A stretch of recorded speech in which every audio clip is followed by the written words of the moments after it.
inicialmente, tú recuerdas, pues estaba en el comedor, la televisión, entonces ya para comenzar interrumpió la sobremesa o la anuló, ¿no? Llegó al baño, creo. Claro.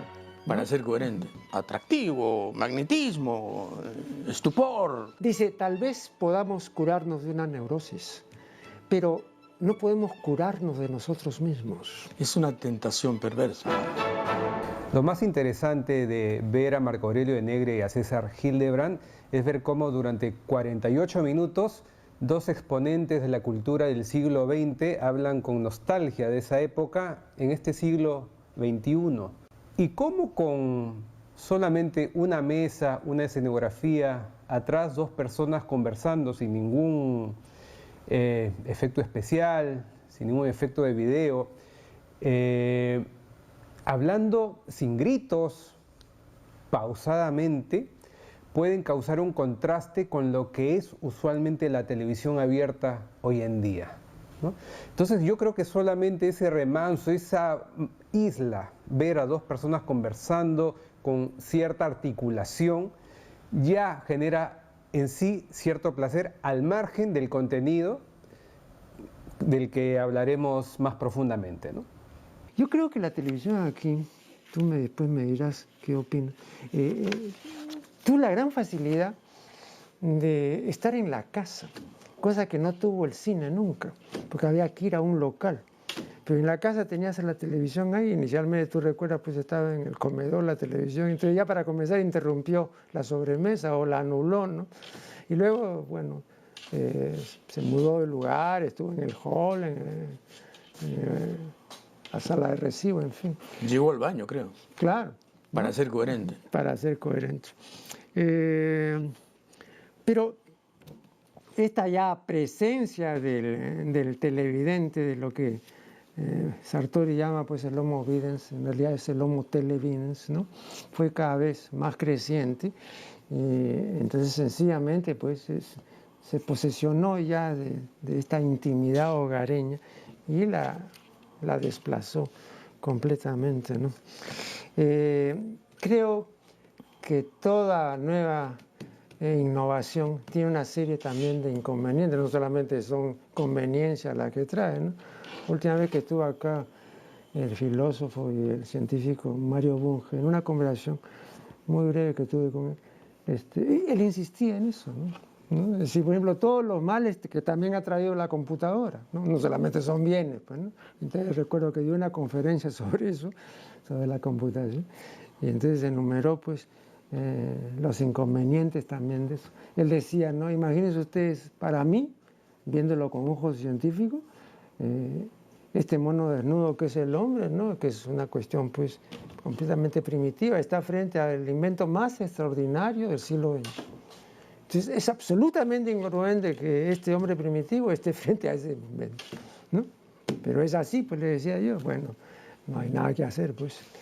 Entonces, la primera cuestión que quiero poner sobre el tapete es cuáles son las consecuencias o qué repercusiones ves tú desde el advenimiento de la televisión entre nosotros, poco más o menos, si no estoy mal informado, en el año 58, me parece que ya... La comercial, la 57 fue la nacional, justamente con este canal. Claro. ¿Cuáles han sido las consecuencias de esa propagación? A nivel educativo y cultural, con el paso del tiempo, devastadoras. Se ha empobrecido la comunicación, se ha empobrecido la masa crítica de inteligencia en el Perú, se ha reducido considerablemente por muchas causas, pero una causa sin lugar a dudas es la televisión y los paradigmas que vende, que produce, que recrea. Y además hay un proceso de decadencia en los últimos 15 años o 20 años de la televisión comercial. Los contenidos son cada día menos exigentes, más brutales y más tendientes a la barbarización de la especie, ¿no? O sea, si la televisión gobernara, nosotros tendríamos que estar en calzoncillos en este set y con un par de garrotes, por si acaso. Si la televisión realmente pudiese ejercer la dictadura que quisiera. Yo la veo mal. Yo estaba en la televisión mucho tiempo y nunca la he visto peor, la televisión comercial, que hoy. Nunca. Nunca más bruta, nunca más ignorante, nunca más sin horizontes, nunca más sin audacia, ¿no?, alguna. Ahora, dicen que hacen lo que le gusta a la gente, pero el círculo es vicioso, pues. Si la gente no tiene otros menúes, si la gente no tiene otras alternativas, pues hombre, escoge. Cuando estaba en Cable México Cultural, la televisión comenzó a admitir a los llamados cómicos ambulantes, ¿no? Y una de las personas del canal estaba horrorizada frente a esa admisión, ¿no? Y yo defendía a los cómicos ambulantes, porque dije, bueno, ¿y qué más quieren ellos? Si los traen, los llaman, ellos no han venido aquí, han tocado la puerta.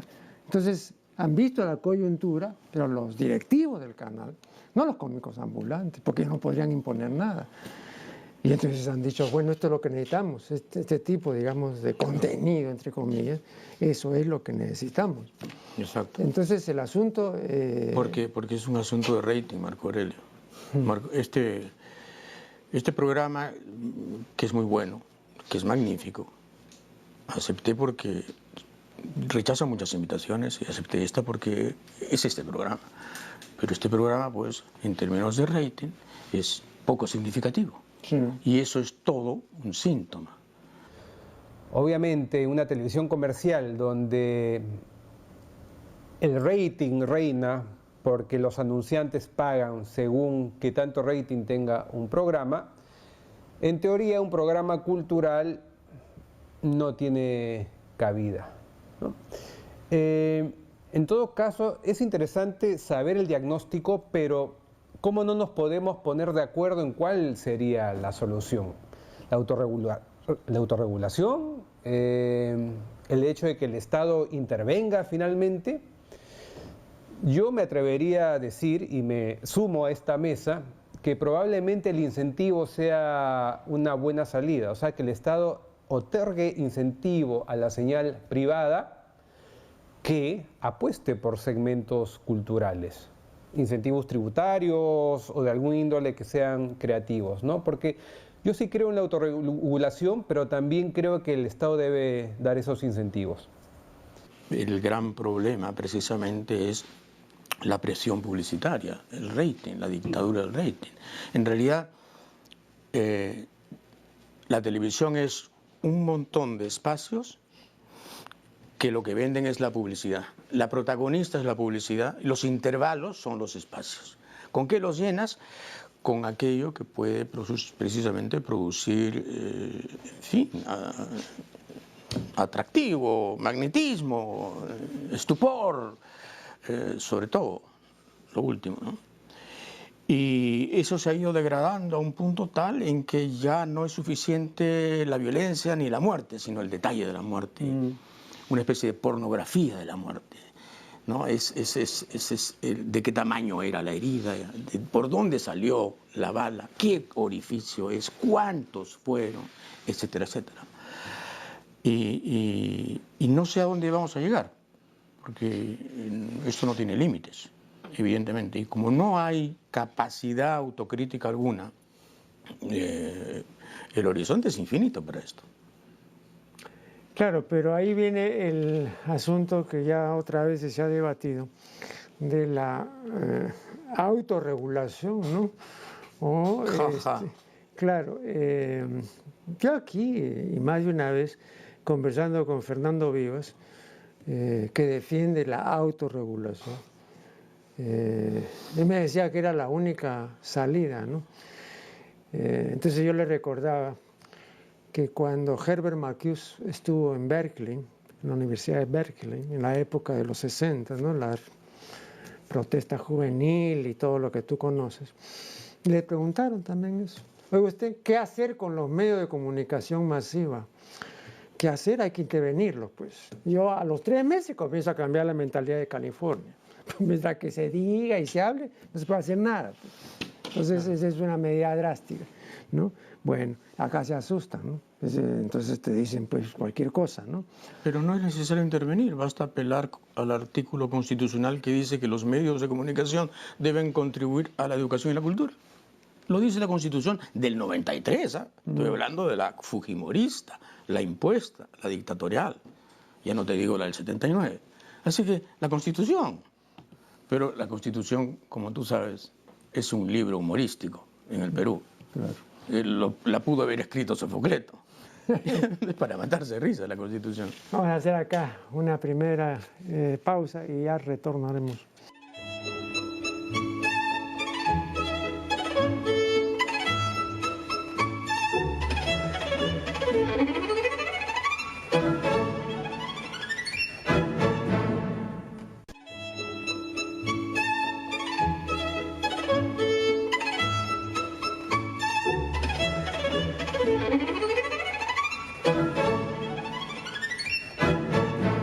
Para mí ha sido interesante ver cómo César Hildebrand, por ejemplo, tiene la teoría de que es la profusión del capitalismo a partir de los 80 la que hace que la televisión se estupidice a pasos agigantados y levante realities e historias escabrosas porque le conviene tener estupidizada la masa, porque claro, una masa estupidizada es más fácil de llevar por las carreteras del consumo, ¿no?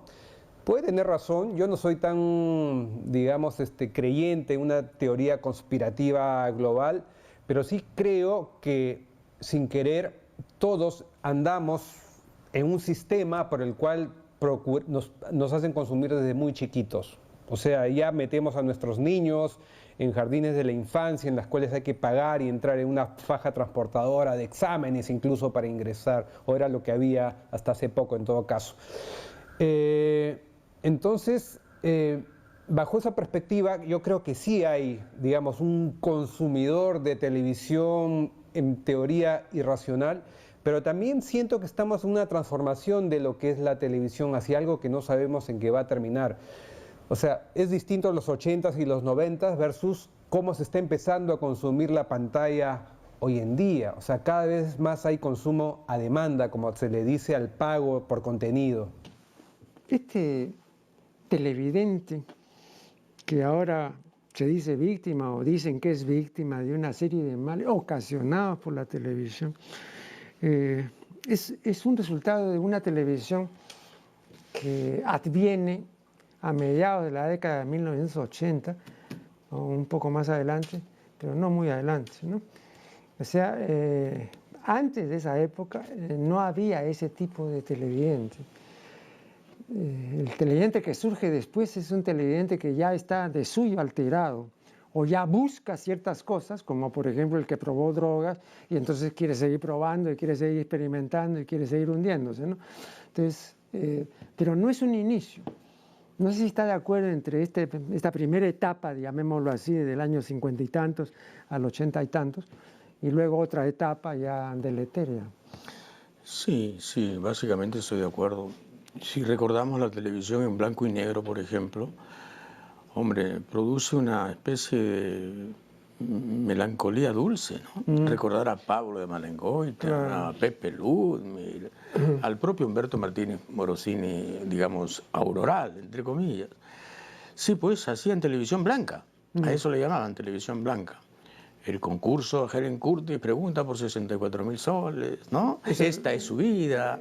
Hombre, programas donde, por ejemplo, Juan Gonzalo Rose hizo de guionista en Esta es su vida. Sí. Nada menos. Nada menos. Juan Gonzalo Rose. Imagínate Juan Gonzalo Rose tocándole la puerta ahora a Canal 2. Lo matan. Lo matan por intruso.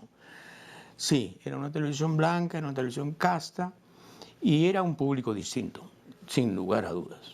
Algo pasa en los 80, tú dices que es un fenómeno más o menos mundial, yo también lo creo. Coincide con la brutalización de una ola neoliberal que empieza con Reagan y con la Thatcher y que, en fin, empodera a una serie de círculos y de gentes que antes simplemente no habrían tenido ninguna relevancia.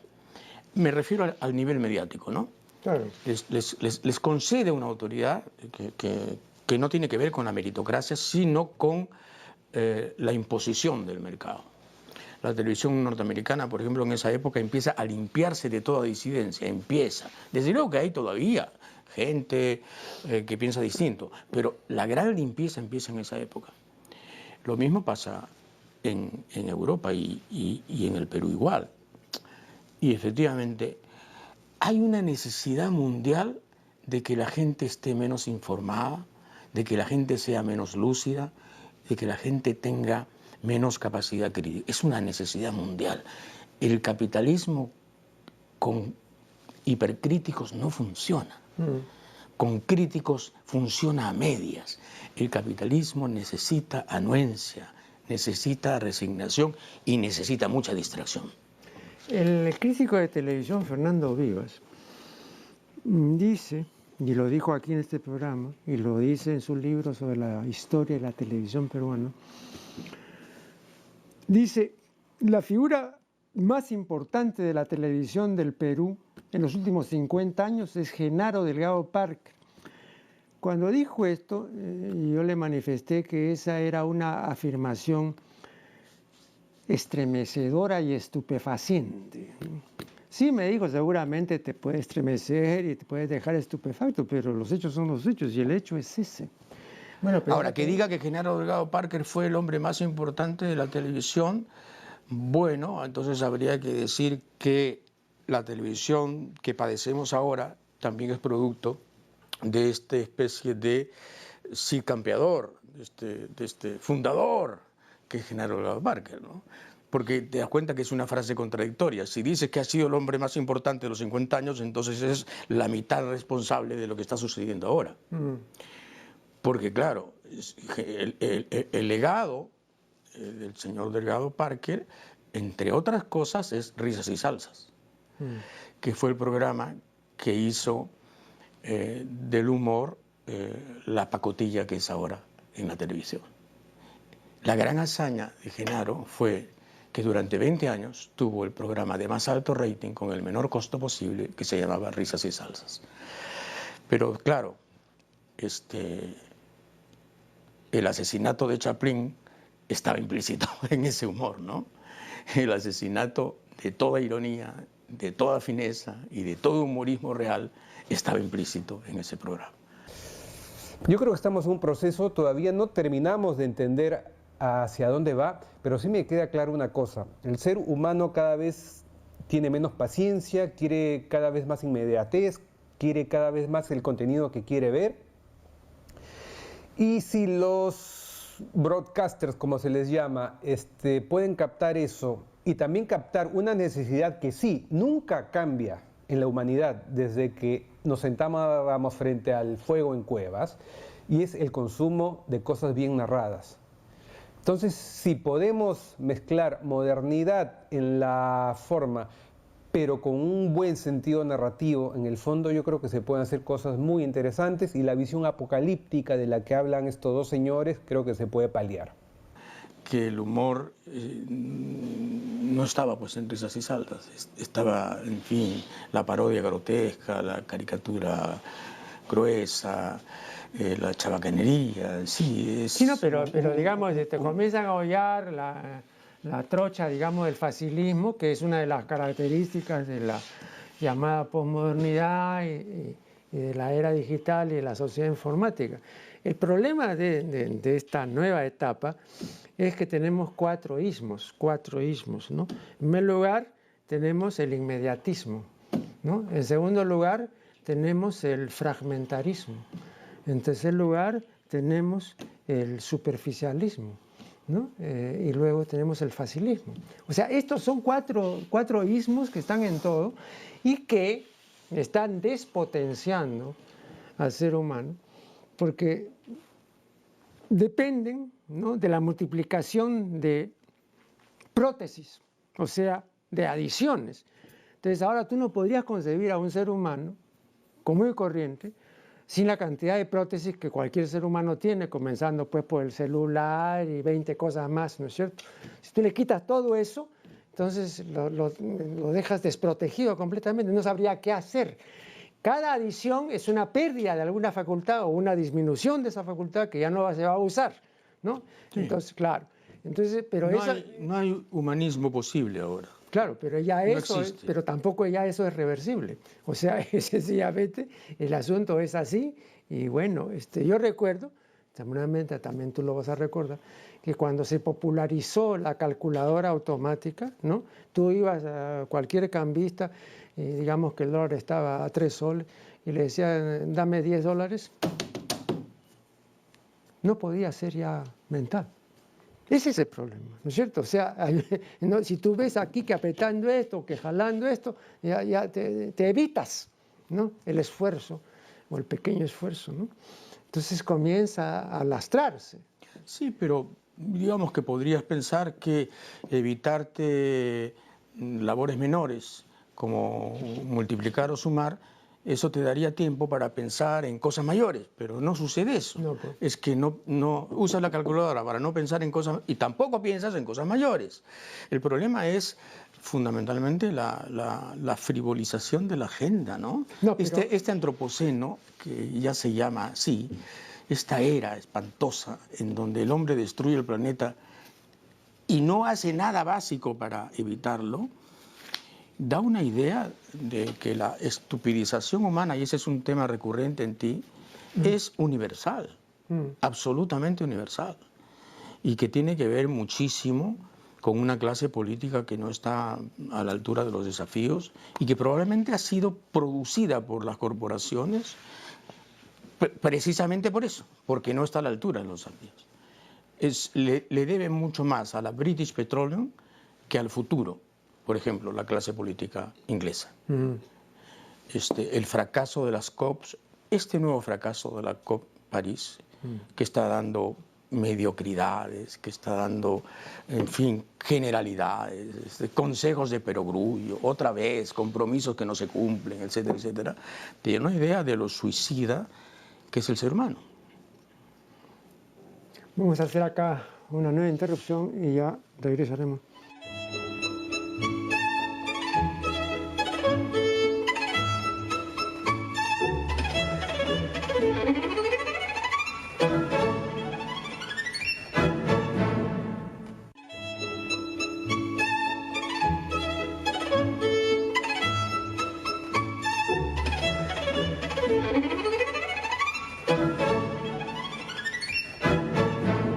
Me encantó escuchar esa frase de Cioran que habla de la estética del pesimismo. Yo también soy un pesimista, pero que quiere que salgan las cosas bien, como lo dijo alguna vez Alfredo Bryce. Y es que si uno es de verdad objetivo y estudia la historia científicamente, racionalmente, verá que no es tan sencillo eso de que, no es tan verdad eso de que todo tiempo pasado fue mejor.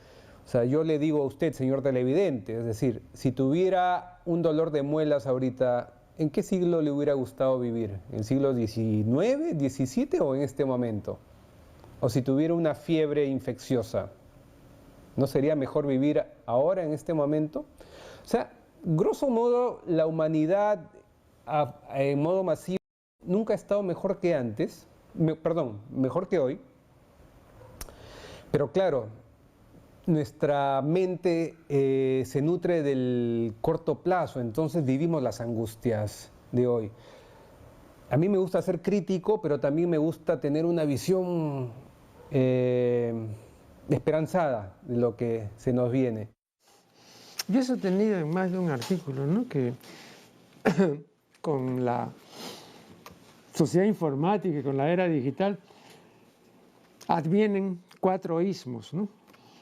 Que son, los 4 son peligrosísimos, ¿no? El inmediatismo, el fragmentarismo, el facilismo y el superficialismo, ¿no? Entonces ahora hay toda una delegación de capacidades y de facultades que ya no hay que hacer porque están los aparatos y los adminículos que hacen lo que ya la gente no quiere hacer o que ya no puede hacer o que no quiere aprender a hacer, etcétera, ¿no? Ahora, me parece ilusorio querer revertir esta tendencia, ¿no?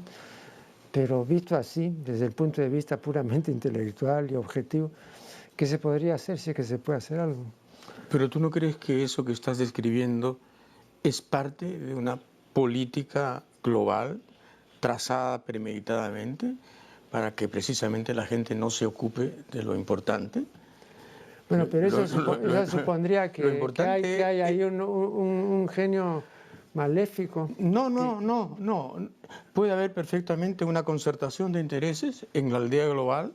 Esto es muchísimo más factible que antes, ¿no? Antes. No, pero para eso necesitas una persona inteligente. Pues pero es que hay. Es claro. Que hay, evidentemente, en Chicago se han creado políticas que después Kissinger ejecuta y los think tanks de los conservadores han sido a nivel universitario primero importantísimos y luego a nivel de implementación política decisivos en Estados Unidos y en América Latina como consecuencia. Yo sí creo que hay no una conspiración diabólica, pero sí una concertación muy armónica, casi musical, de intereses mundiales para que la gente sea lo que tú describes. La gente de los pulgares móviles, la gente que va a llegar a ser simplemente pulgares, sus pulgares. Yo he visto escenas espantosas, ¿no? 2 novios en un restaurante, cada uno ejerciendo sus pulgares sobre determinadas teclas de sus respectivos y sendos teléfonos inteligentes, donde lo único inteligente ahí era el teléfono, evidentemente. Claro. Media hora cada uno en su soledad tecnológica, ensimismado en su nadería, evidentemente. Y eso te dice mucho, pero claro, la pregunta es, ¿a quién le interesa tanto eso? ¿Por qué se fomenta tanto eso? ¿Por qué si no tienes un smartphone estás fuera de la competencia? ¿Por qué te exigen tanto eso? ¿Por qué te acosan tanto? Hay un interés, pues, Marco Aurelio. El asunto es que tú a veces piensas de modo tan abstracto, tan sólidamente abstracto y tan elocuentemente abstracto, que te olvidas que hay un contexto social y político. Y hay intereses de por medio. Esto no es gratis. Este mundo que vivimos, de espaldas a lo verde, este mundo donde estamos por exterminar especies valiosísimas, este mundo que va a terminar en la 5ª gran extinción del planeta Tierra, que tiene 4.600 millones de años, no es gratis. Lo han inventado. Lo han inventado las grandes corporaciones, los grandes intereses, que son los que dominan todo, todo. Nosotros, que somos una minúscula sucursal aquí en Perú, una mota de poca relevancia, también estamos sujetos al dominio de 4 bancos, 3 financieras y 5 grandes firmas, que son las que controlan todo. Yo creo que ya sea por angustia o por temor, como bien lo dijo César Hildebrand, vamos a terminar encontrando soluciones a los grandes males que nos aquejan. Yo creo que cada generación y cada siglo ha sentido que en su momento se ha vivido peor, y no ha sido así. Tengamos un poco de fe, no nos convirtamos tanto en los viejitos de los mapes desde el balcón, digamos, lamentándose y burlándose de lo que ocurre afuera. Tengamos un poquito de espíritu crítico, pero también de esperanza en estas nuevas generaciones que están naciendo y creciendo con otros valores. Y yo sí creo que hay explicaciones sociales y por lo tanto yo sí tengo esperanzas de que esto pueda cambiar. Va a ser archidifícil, por supuesto. Se abren posibilidades en algunas partes del mundo que nos dicen, hombre, esto no es inexorable. El libreto no tiene que ser uno solo. Hay posibilidades de desentonar, de desafinar. Tienes razón tú en decir que esto es muy difícil, que en algunos casos ya es irreversible. Lo que le hemos hecho al planeta ya es irreversible. El planeta va a aumentar su temperatura en 2 o 3 grados. Eso ya es irreversible. El asunto es que no llegue a 6. El asunto es que no llegue a 6. Ahora, yo recuerdo, ¿no?, que cuando leí hace muchos años el libro de Karl Menninger, ilustre psiquiatra, titulado El hombre contra sí mismo, vi la declaración perfectamente fundada, de que la mitad de la destrucción que hay en el hombre y en el planeta es autodestrucción, ¿no? De que es un error pensar de que solamente nos destruimos los unos a los otros. No, también nos Entonces toda la obra de Menninger es una explicación o un intento de explicación, ¿no?, acerca de esta autodestrucción. Entonces en el comportamiento actual del Homo videns, ¿no?, hay también un proceso autodestructivo, o sea, no solamente estamos destruyendo nuestro hábitat, estamos destruyendo el planeta y estamos embarcados en una serie de correrías demenciales, sino también que nos vamos destruyendo. Y no hay ninguna especie que destruya su hábitat y que se destruya, que yo sepa, por lo menos ninguna especie importante, ¿no? Entonces también es otra singularidad que nunca se tuvo en cuenta, ¿no?, porque se creyó de que éramos lo suficientemente racional como para no estar embarcados en ¿no?, como diría Silvia Plath, en llamativo striptease del acabamiento, ¿no? Un striptease interminable, pero nos vamos aniquilando, ¿no? Sí, pero si lo consideramos eso como un destino inflexible, la otra alternativa es el suicidio, que siempre será el gran problema. Bueno, eso decía Camus, pues es el único problema importante de la filosofía. El único problema de la filosofía es el suicidio, ¿no? El verdadero problema. Claro.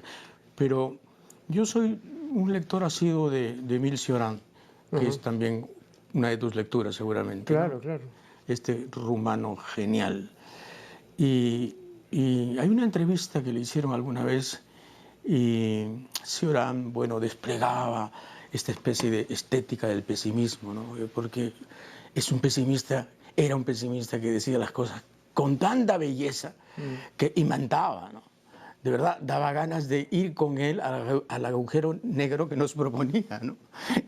Y debatirnos ahí, en la nada. Y entonces el periodista le dice: señor Cioran, usted es pesimista y fatalista y tremendista y apocalíptico, pero usted, yo lo he visto a usted alegrarse porque las radiografías de su pulmón estaban bien. Entonces usted también quiere vivir. Y Cioran decía: sí, es cierto, porque la vida no es opcional, es un mandato, ¿no? Y yo soy como todos, quiero vivir y voy al metro. Y eso es un poco lo que nos puede pasar a los que creemos que hay una estética del pesimismo, ¿no? No podemos perder el vínculo con la posibilidad del cambio, porque si no, entonces la otra alternativa es tomarnos 40 nembutales, ¿no? Hacer lo que hizo algún poeta que tú me contabas al principio del programa que hizo al final de su vida. Y yo no quiero. No. Pero para eso tienes que tener una luz. Estaba citando hace un momento a Bradbury y recuerdo una cita muy interesante y que la digo brevemente, ¿no? Dice Bradbury: todas las mañanas cuando me levanto piso una mina. Esa mina soy yo. Después, el resto del día me dedico a recoger los pedazos. Bueno, ese tipo de lucidez, sí, ¿no?, de un proceso de autodestrucción, pero con una plena percatación de que es así. O sea, no haya posibilidad de engaño ni nada, ¿no? Claro. Y luego esta cita otra que se... Pero fíjate que Bradbury escribió preciosos libros, Sí. ¿verdad? No es que pisó la mina y ahí terminó, hecho pedazos, ¿no?, troceado casi por sí mismo. No, escribió Fahrenheit 451, que es una de las mejores cosas que he leído en mi vida. Escribió Cuentos marcianos, escribió maravillas. Hombre, es el fundador de todo un género. Ahora también yo quería citar en este contexto a Jean-Paul Sartre, ¿no?, que tiene una frase que a mí me gusta citar porque tiene miga y substancia y es muy breve. Dice: tal vez podamos curarnos de una neurosis, pero no podemos curarnos de nosotros mismos. Yo creo que es así. Bueno, vamos acá a hacer una nueva interrupción y ya volveremos.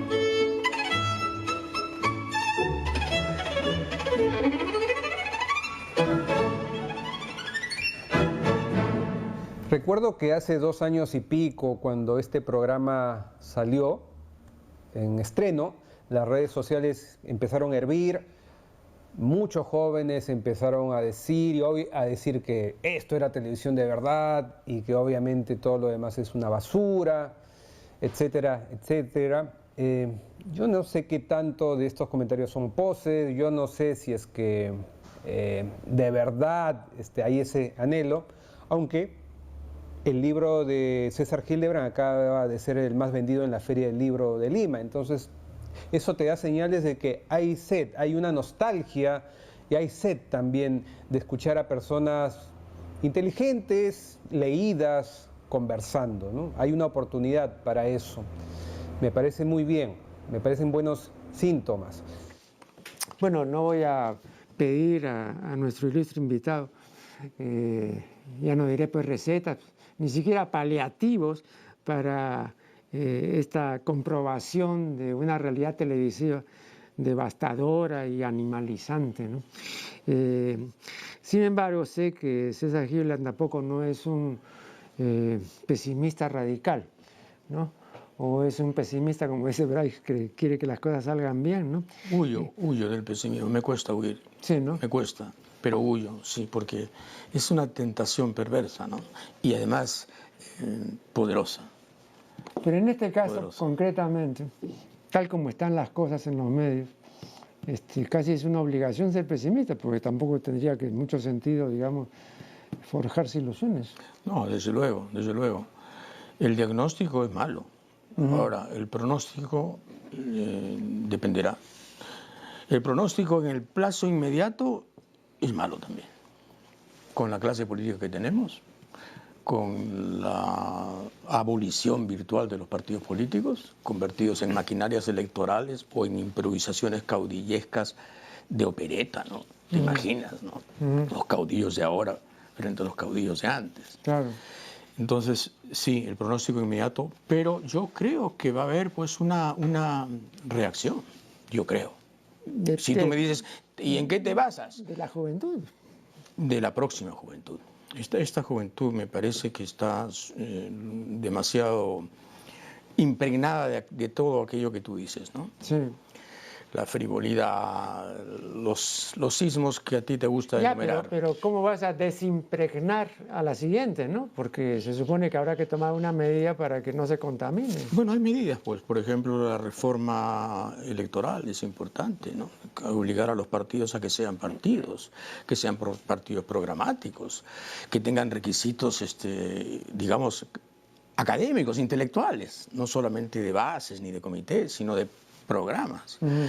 Que nos insertemos de un modo más inteligente en el mundo, que no tengamos esta autosuficiencia imbécil de creernos un país privilegiado cuando somos un país de mediana categoría para abajo,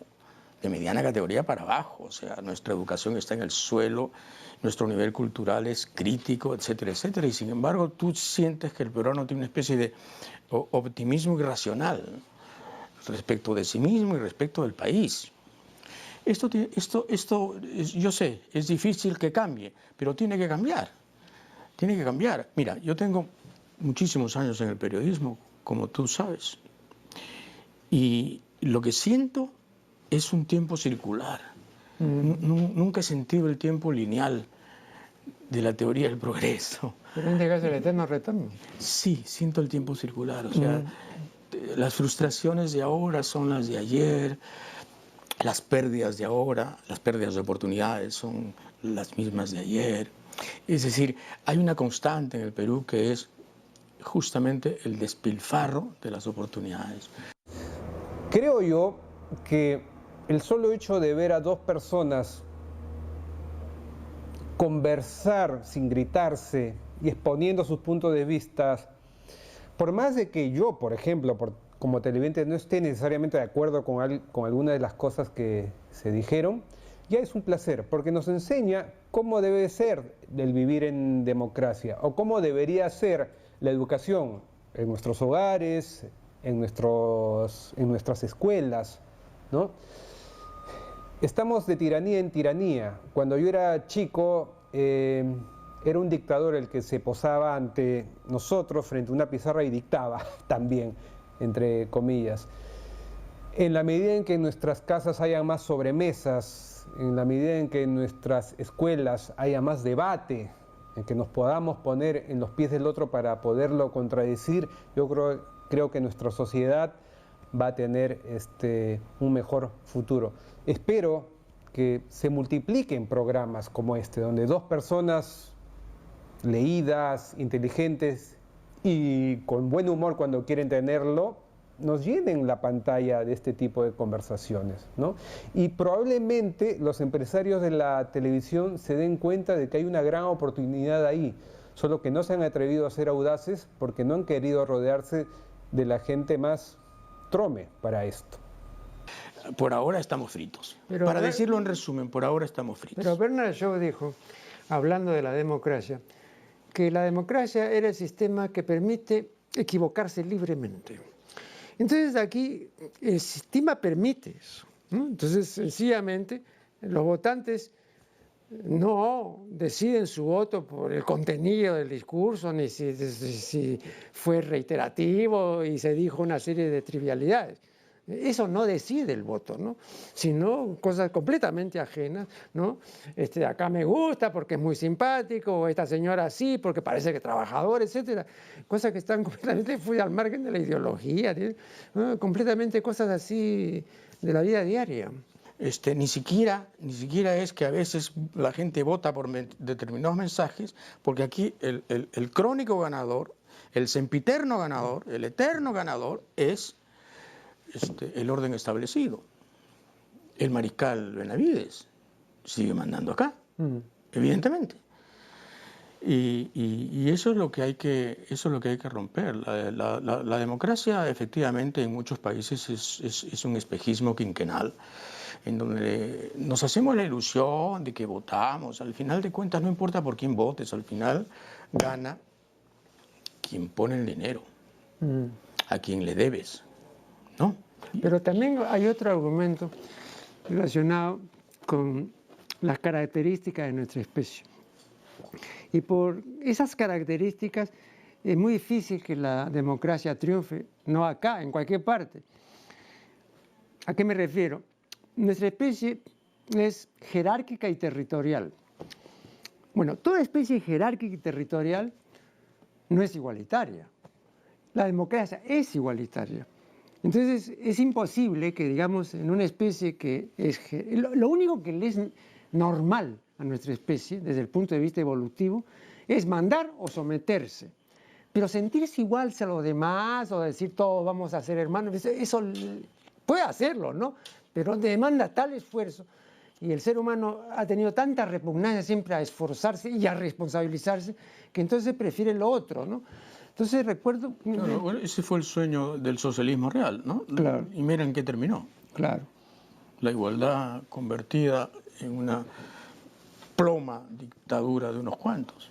Sí, pues, pero de lo otro también salimos a un callejón sin salida. No, mejor dicho, nos quedamos ahí, porque yo no veo cómo así, mientras que haya esto que tú has indicado con... Solo algo nos puede salvar al final, Marco Aurelio, y es que la extinción va a producir, no en esta generación ni en la próxima, en 100 años, tal nivel de terror que es posible que ocurra una suerte de transformación sometida al miedo, que es probablemente la única transformación factible en nuestra especie, ¿no? Al final fue Robespierre el que impuso los derechos humanos, el terror. El terror fue el que creó los derechos humanos de los que ahora hablamos, ¿no? En la Europa democrática. Bueno, pero fue el terror, fue la guillotina.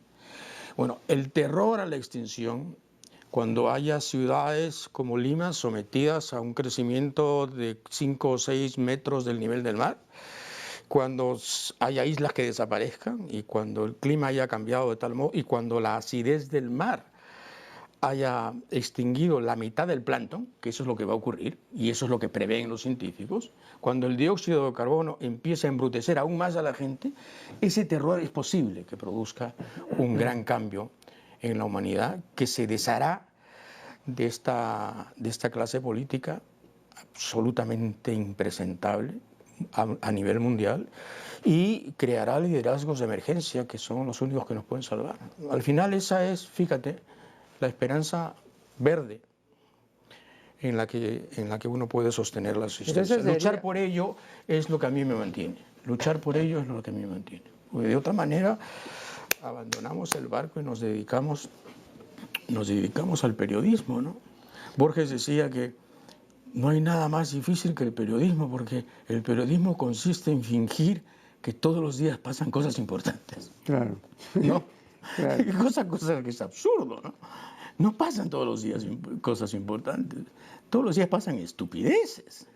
Yo creo que el mejor final que pudo tener esta conversación entre Marco Aurelio de Negri y César Hildebrand fue justamente referirse a Borges, pero no al Borges totémico, el que está en un altar, sino al Borges mundano, chismoso, que finalmente hace que la gente se dé cuenta de que, hombre, los escritores son seres humanos, somos seres humanos, tenemos nuestras debilidades, y curiosamente yo presumo que eso hace que a uno le dé más ganas de leer a Borges por eso mismo. Borges tenía en eso mucha conciencia de lo que podía valer o no algo de su propia producción. Hay una anécdota que él mismo ha referido. Tú sabes que su primer libro de poemas se titula Fervor de Buenos Aires. Fervor de Buenos Aires. Claro, y entonces llevó, porque él trabajaba en una revista por entonces, y entonces se presentó pues con 200 ejemplares, ¿no? Del Fervor de Buenos Aires. Y el director le dijo, pero ¿qué cosa quiere? ¿Que vamos a vender nosotros aquí a través de la revista? No, de ninguna manera, dijo Borges. Yo he traído todo esto porque quiero que haya un pequeño concurso para regalar esto a los ganadores, ¿no? Pero no, ni loco que estuvieron. Porque he sido ya lo suficientemente loco para publicar esto. O sea, en esa época él dice, no existía el fenómeno del bestseller.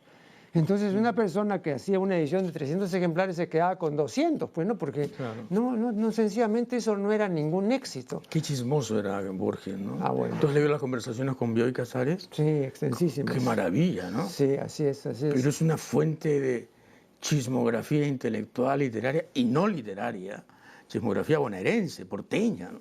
No, y aparece ahí un Borges, que tú recordarás, aparece un Borges que no aparece en otras partes, y es un Borges del chiste grueso. Del chiste grueso. Sí, de conventillo. De conventillo, ¿no? Exactamente. Sí, 2 o 3 ejemplos, ¿no? Me resultaron muy simpáticos. Es decir, chistes buenos, ¿eh? Sí. Pero que no te los imaginas en Borges. Sí, porque, bueno, que tenía una apariencia muchísimo más sofisticada, claro, contenida y refinada, ¿no? Claro, claro. Sí, yo lo entrevisté una vez y no olvidaré que me cogió de la mano así ciego, a ciegas, guiado por la Kodama, y me dijo, ¿usted es el periodista de Caleta, César Hildebrand, no? Y yo dije, sí, Jorge Luis, soy yo. Entonces me empezó a hablar de qué cosa era Hildebrand y qué diablo significaba y cómo estaba en no sé qué saga germánica del siglo XIV y en qué se había convertido. Madre mía, 5 minutos ahí. Hacía alardes. Ajá, claro. Hacía alardes, bueno. Pero era un tipo exquisito. Yo creo que en la medida en que en la televisión puede haber más conversaciones de este tipo, la gente va a empezar a tener más curiosidad por saber cómo escribían estos tipos de los que se habla así. Yo soy un fiel creyente de la desacralización de la cultura. Somos un país cuyo principal producto cultural es la comida, por ejemplo, algo tan masivo como la comida. Si seguimos pensando que la cultura es bastión de unos cuantos pocos, pues estamos fregados. La cultura es masiva, la cultura también está llena de chismes, de pop, de arte popular, obviamente. Y por eso a mí me encantaría que todos los programas terminen en lo posible como acaba de terminar este de Marco Aurelio y César Hildebrand. Es una excelente observación, ¿no? Bueno, muchísimas gracias a César Hildebrand por su valiosa colaboración en este programa. Se lo agradecemos muy sinceramente. Gracias a ti. Y con ustedes será hasta el programa reciente. El siguiente. Han hecho varias investigaciones sobre este punto, pero creo que el gran público, inclusive el público culto, desconoce las dificultades de hacer investigaciones para evaluar los efectos de la pornografía. En primer lugar, una manera que parece obvia es comenzar a preguntar a la gente ¿qué te pasó después que viste eso? Pero para preguntar a la gente eso, de acuerdo con mi definición, que no será la más meritoria, pero que lo es curiosamente, no porque tenga más méritos, sino porque tiene menos deméritos, no tienes por qué,